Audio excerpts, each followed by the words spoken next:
ഞാൻ അവസാനം ഇട്ട വീഡിയോ നമ്മുടെ നടൻ സിദ്ദിഖിക്ക് പറ്റിയിട്ടുള്ളതായിരുന്നു. അതായത് ഇന്ന് രാവിലെ നിങ്ങളെല്ലാവരും അറിഞ്ഞു കാണുമല്ലോ, ഇന്ന് രാവിലെ കോടതിയിൽ നിന്ന് ഉത്തരവ് വന്നു. സിദ്ദിഖെ മോനെ, നിനക്ക് മറ്റേ ജാമ്യവും കോപ്പും ഇല്ല. പോലീസുകാരന്മാരോട് പറഞ്ഞു പോയി അവനെ ഇങ്ങനെ തൂക്കിക്കൊണ്ട് വാടാ എന്നുള്ളൊരു സാധനമൊക്കെ വന്നിട്ടുണ്ട്.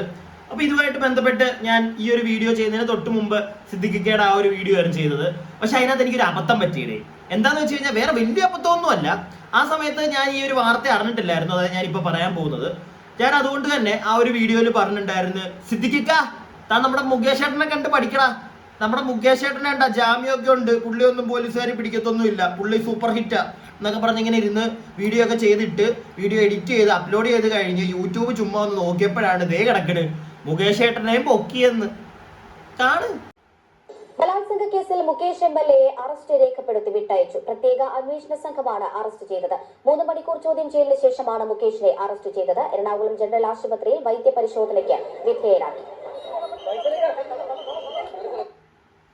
എങ്ങനെ ഇരിക്കുന്നു പാവം മുകേഷ് ഏട്ടൻ. വെറുതെ ഞാൻ പറഞ്ഞതാണേ മുകേഷ് ഏട്ടനെ അറസ്റ്റ് ഒന്നും ചെയ്തില്ലല്ലോ എന്ന്. ഉടനെ ഞാൻ പറഞ്ഞില്ലേ, ആ വീഡിയോ അങ്ങോട്ട് അപ്ലോഡ് ചെയ്ത് ഞാൻ യൂട്യൂബ് ഒന്ന് തുറന്നുടനെ ദേ കിടക്കുന്ന ഈ ഒരു വാർത്ത തീർന്ന്. എന്റെ സത്യം പറഞ്ഞു കഴിഞ്ഞാൽ ഞാൻ ഒന്ന് ആലോചിച്ചു, ദൈവം എന്ത് നാക്കാണ് എന്റെ പാവപ്പെട്ട മനുഷ്യൻ. പെട്ടില്ലേ?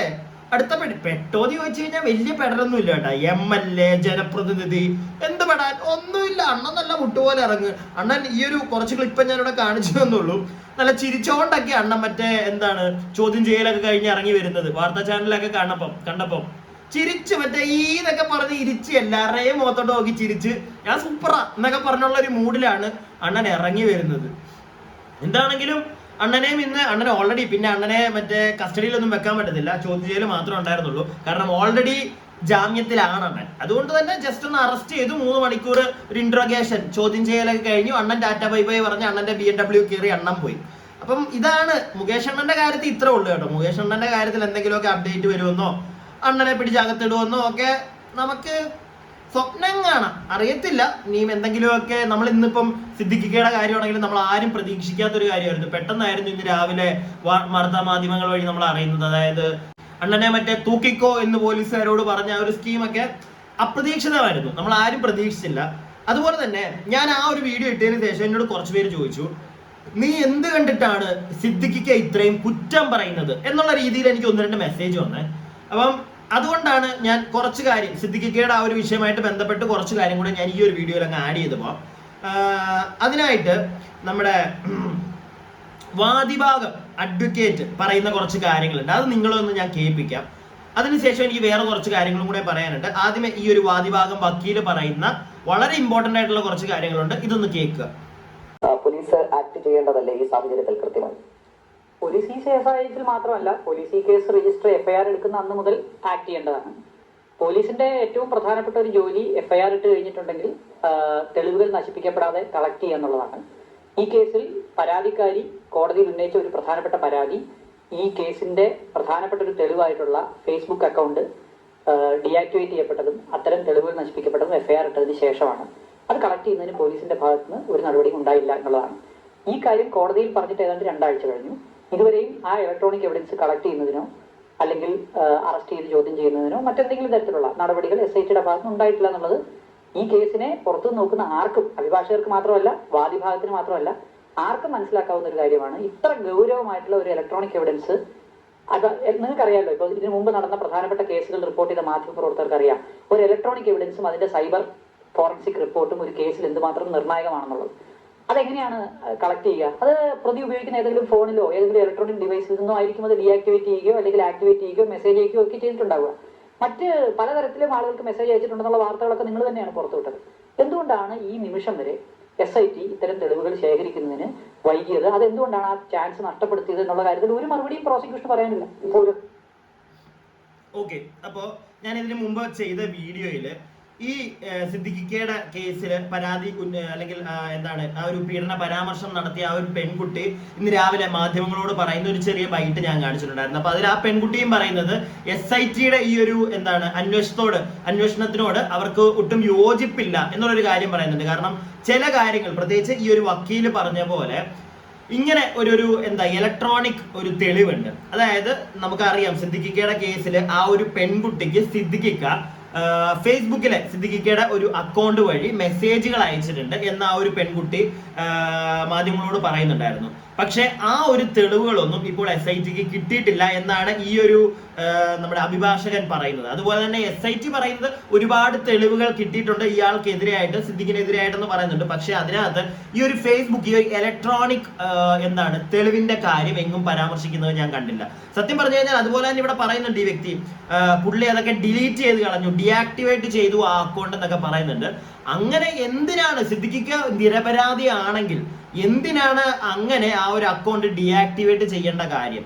ഇനിയിപ്പം പുള്ളി ഡീആക്ടിവേറ്റ് ചെയ്തിട്ടുണ്ടെങ്കിൽ തന്നെ പോലീസുകാർ വിചാരിച്ചാൽ, ഈ ഒരു SIT ടീം വിചാരിച്ചു കഴിഞ്ഞാൽ ഉറപ്പായിട്ടും ഈ ഒരു സാധനം ബാക്കപ്പ് ചെയ്ത് എടുക്കാവുന്നതാണ്. പുള്ളി അയച്ചിരിക്കുന്ന മെസ്സേജ് ഉൾപ്പെടെ നിങ്ങൾക്ക് കാണാൻ സാധിക്കും എന്നുള്ളതാണ് എൻ്റെ ഒരു വിശ്വാസം കേട്ടോ. ടെക്നിക്കലായിട്ട് എനിക്ക് അതിനെപ്പറ്റി കൂടുതലായിട്ട് അറിയില്ല, പക്ഷെ എൻ്റെ അറിവ് വെച്ച് എനിക്ക് തോന്നുന്നു സെർവറിലൊക്കെ ഈ സാധനം കിടപ്പുണ്ടായിരിക്കും. അതുകൊണ്ട് തന്നെ നിങ്ങൾക്ക് റിക്കവർ ചെയ്തെടുക്കാം. അങ്ങനെ റിക്കവർ ചെയ്തെടുത്ത് നോക്കുക ഈ സിദ്ദിഖ് അണ്ണൻ അയച്ചിട്ടുണ്ടോ എന്ന്, ഇങ്ങനത്തെ കുൽസിത മെസ്സേജുകളും കാര്യങ്ങളും ഒക്കെ.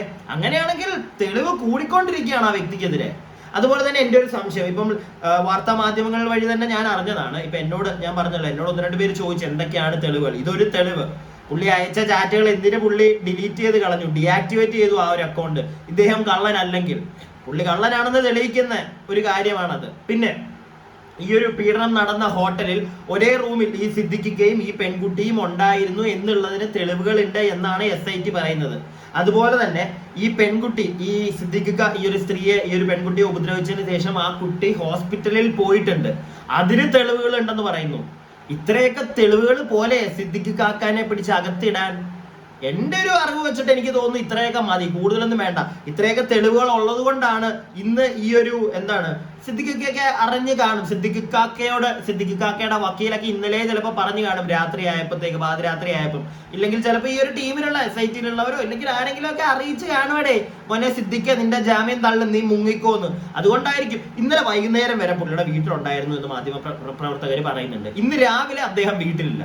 അപ്പൊ ഇന്ന് രാവിലെ മറ്റേ എണീറ്റ് പോയതായിരിക്കുമോ? ചിലപ്പോൾ അതായിരിക്കാം, ഇല്ലെങ്കിൽ ഇന്നലെ രാത്രി തന്നെ പാതിരാത്രി വിട്ടതായിരിക്കാം. പെടുവെന്ന് മനസ്സിലായപ്പോഴത്തേക്ക് സ്കൂട്ടായി, അത്രേ ഉള്ളൂ. ഇപ്പം വാർത്താ മാധ്യമങ്ങൾ വഴി അറിയുന്നത് എറണാകുളത്ത് തന്നെ ഉണ്ട്, കൊച്ചിയിൽ എവിടെയോ ഉണ്ട്, ജില്ല വിട്ട് പോയി കാണില്ല. അതുപോലെ തന്നെ ഇന്ത്യ വിട്ട് ഒരു കാരണവശാലും പോകാൻ സാധിക്കില്ല, കേരളം വിട്ടു പോകാൻ സാധിക്കില്ല എന്നൊക്കെ പറയുന്നുണ്ട്. ഈ സാധനം കയ്യിൽ നല്ല രീതിയിലുള്ള ടീമല്ലേ അത്, എങ്ങോട്ട് വേണമെങ്കിലും ചിലപ്പോൾ ചാടിപ്പോകാം. എൻ്റെ ഒരു അനുമാനത്തിൽ ഞാൻ പറയുന്നത് കേട്ടോ. അതുകൊണ്ട് തന്നെ പോലീസുകാർ നല്ല രൂക്ഷമായിട്ട് അങ്ങോട്ട് സെർച്ചിന് ആഹ്വാനം ചെയ്യുക, തപ്പി പിടിക്കുക അണ്ണനെ. കാരണം ഇനിയും അയാൾ വെളിയിൽ കിടന്ന് കഴിച്ചാൽ, ഇപ്പൊ തന്നെ ഈ ഇലക്ട്രോണിക് തെളിവുകളൊക്കെ അണ്ണൻ കളഞ്ഞിട്ടുണ്ട്. ബാക്കിയുള്ള തെളിവുകളും നശിപ്പിക്കാനായിട്ട് അണ്ണന് വലിയ ബുദ്ധിമുട്ടൊന്നും ഉണ്ടാവില്ല. അതുകൊണ്ട് എത്രയും പെട്ടെന്ന്, ഒന്നാമത് അണ്ണൻ ഇനി ജാമ്യം കിട്ടില്ല എന്നാണ് പറയുന്നത്, തെളിവുകളെല്ലാം അദ്ദേഹത്തിനെതിരെയാണ്. ഈ ഇലക്ട്രോണിക് ഇയാൾ തന്നെ ഇയാളുടെ അക്കൗണ്ട് ഒക്കെ ഡിലീറ്റ് ചെയ്ത് കളഞ്ഞു എന്ന് ഈ വക്കീല് പറയുമ്പോഴത്തേക്ക് അതിനെക്കാട്ടിലും വലിയ തെളിവുകൾ അപ്പോൾ വേറെ ഉണ്ടെന്നാണ് നമുക്ക് മനസ്സിലാക്കാൻ സാധിക്കുന്നത്. പക്ഷെ അതൊരു പ്രോപ്പർ ഒരു ഇലക്ട്രോണിക് എവിഡൻസ് എന്ന് പറഞ്ഞു കഴിഞ്ഞാൽ ജെനുവിൻ വൺ, അത് കോടതിയിലൊക്കെ എത്തിക്കഴിഞ്ഞു കഴിഞ്ഞാൽ അത് മതി. പ്രത്യേകിച്ച് ഇങ്ങനത്തെ കുൽസിത മെസ്സേജ് ഒക്കെ ഇയാൾ അയക്കുകയോ പിടിക്കുകയോ ഒക്കെ ചെയ്തിട്ടുണ്ടെങ്കിൽ. പക്ഷെ അതൊക്കെ ഡിലീറ്റ് ചെയ്ത് കളയണമെങ്കിൽ എന്ത് കൗശലക്കാരനായിരിക്കും അണ്ണനെ.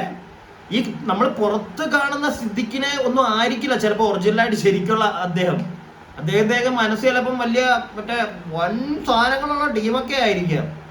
എന്താണെങ്കിലും എന്നോട് ചോദിച്ചവർക്ക് എനിക്ക് തോന്നുന്നു ഈ ഒരു തെളിവുകളൊക്കെ മതിയടാ മക്കളെ, അണ്ണനെ പിടിച്ച് തൂക്കി അകത്തിടാനായിട്ട്. പിടിച്ചകത്തിടട്ടെ, എന്തിനാണ് കുറെ ആളുകൾക്ക് ഇവിടെ വിഷമം? വൃത്തിയേട് കാണിച്ചിട്ടുണ്ടെങ്കിൽ അകത്ത് പോട്ടെ, ഇല്ലെങ്കിൽ തെളിയട്ടെ, ഇല്ലെങ്കിൽ തെളിയിക്കട്ടെ, മുന്നിലേക്ക് വരട്ടെ അയാൾ. എന്തിനാണ് ഈ പിന്നോട്ട് ഓടിപ്പൊക്കൊണ്ടിരിക്കുന്നത്? മുന്നോട്ട് വരട്ടെ. മുന്നോട്ട് വന്ന് ഇപ്പൊ നിവിൻ പോളി, ഞാൻ നേരത്തെയും പറഞ്ഞ കാര്യം, നിവിൻ പോളിയൊക്കെ വന്ന് മാധ്യമങ്ങളുടെ ഫ്രണ്ടിൽ സംസാരിച്ചാണെങ്കിൽ സംസാരിക്കാൻ നിൽക്കട്ടെ. എന്തുകൊണ്ട് അതിന് തയ്യാറാവുന്നില്ല? എന്തിനാണ് അതിൽ നിന്ന് പേടിച്ചു മാറി നിൽക്കുന്നത്?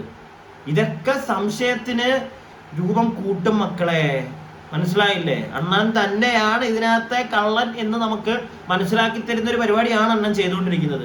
സോ എൻ്റെ കുറച്ച് ഫൈൻഡിങ്സ്, അല്ലെങ്കിൽ ഈ ഒരു വാർത്ത കേട്ടതിന് ശേഷം എനിക്ക് തോന്നിയ കുറച്ച് കാര്യങ്ങളാണ് ഞാനിവിടെ ഷെയർ ചെയ്യുന്നത് നിങ്ങളോട്. എന്തായാലും നിങ്ങൾക്ക് ഞാൻ പറഞ്ഞതിനോട് യോജിക്കാൻ പറ്റുന്നുണ്ടെങ്കിൽ വീഡിയോയിൽ ഒരു ലൈക്ക് അടിക്കുക, സബ്സ്ക്രൈബ് ചെയ്യാതെ വീഡിയോ കാണുന്നവർ സബ്സ്ക്രൈബ് ചെയ്യുക. നിങ്ങളുടെ അഭിപ്രായങ്ങൾ എന്തൊക്കെയാണെങ്കിലും കമന്റ് ബോക്സിൽ രേഖപ്പെടുത്തുക.